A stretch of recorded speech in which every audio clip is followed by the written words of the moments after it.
தாவேகாவுக்கு நிறைய இடங்கள்ல வரவேற்பு அதிகமா இருக்கு. விஜய் அவரு இந்த முறை தேர்தல்ல எல்லா இடங்கள்லயுமே பேசின விஷயங்கள் சமூக வலைதளங்கள்ல சர்ச்சையும் வைரலும் ஆச்சு. அந்த வகையில கடைசியா இந்த விஜய் மாமாவுக்காக உங்க வீட்டுல இருக்க ஒவ்வொரு குழந்தைங்களும் அடம் பிடிச்சு உங்க பெற்றோர்கள் கிட்ட எடுத்து சொல்லி வாக்கு கேளுங்க அப்படின்னு சொல்லிட்டாரு. இந்த விஷயம் மிகப்பெரிய சர்ச்சை ஆயிருக்குங்க. இந்த தேர்தல் முடிஞ்சதுக்கு அப்புறம் கூட இந்த விஷயத்தை பயன்படுத்தி நிறைய பேர் விஜய் அவர் இப்படி செய்யறது நியாயமா, ப்ளூவேல் கேம் போல விஜய் அவர் குழந்தைகளை மாத்தி வச்சிருக்காரு, குழந்தைங்களை இப்படியெல்லாம் பண்ணலாமா அப்படின்னு தேவையில்லாம திட்டிக்கிட்டு இருக்காங்க. குழந்தைகளை பயன்படுத்தி வீடியோக்களை உருவாக்குறத தாவிக்க தலைவர் விஜய் அவர் நிறுத்தணும் அப்படின்னும் தமிழ்நாடு குழந்தைகள் உரிமை கண்காணிப்பகம் கடிதம் எழுதியிருக்காங்க.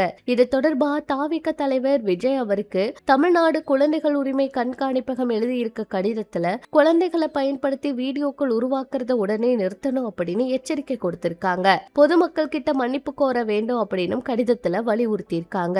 எமோஷனல் பிளாக்மெயில் கொண்ட ஷார்ட்ஸ் பகிர்வதை தவிர்க்கணும்னு விஜய்க்கு அறிவுறுத்தி இருக்காங்களாம். அது மட்டும் இல்லாம தமிழ்நாடு குழந்தைகள் உரிமை கண்காணிப்பகம் தேர்தல் ஆணையத்தோட வழிகாட்டுதல்கள் மீறப்பட்டிருக்கிறதா தேர்தல் ஆணையத்துக்கும் தமிழ்நாடு மாநில குழந்தை உரிமைகள் பாதுகாப்பு ஆணையத்துக்கும் புகார் கொடுத்திருக்காங்க. குழந்தைகள் மூலம் வாக்காளர்களை பாதிப்பது ஜனநாயகத்துக்கு எதிரானது அப்படின்னும் ஏற்கனவே உள்ள வீடியோக்களை உடனடியா நீக்கணும் கடிதத்துல வலியுறுத்தி இருக்காங்க.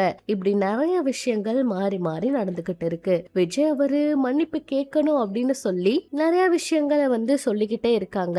ஆனா இதுக்கு அவர் என்ன பதில் கொடுக்க போறாருன்னு பொறுத்திருந்து பார்க்கலாம். ஒரு பக்கம் விஜய் அவருக்கு நல்லாவே சாதகம் இருக்கு. நிறைய இடங்கள்ல அவர் வாக்குகளை பிரிக்க வாய்ப்பு இருக்கு. நிறைய இடங்கள்ல அவர் வாக்குகளை பிரிச்சாருன்னா அவருக்கு வெற்றி பெற கூட வாய்ப்பு இருக்கு. தாவேகா ஒரு பிளான் பண்ணி ஒரு கணக்கு போட்டு தான் இந்த வாக்க பிரிச்சிருக்காங்க.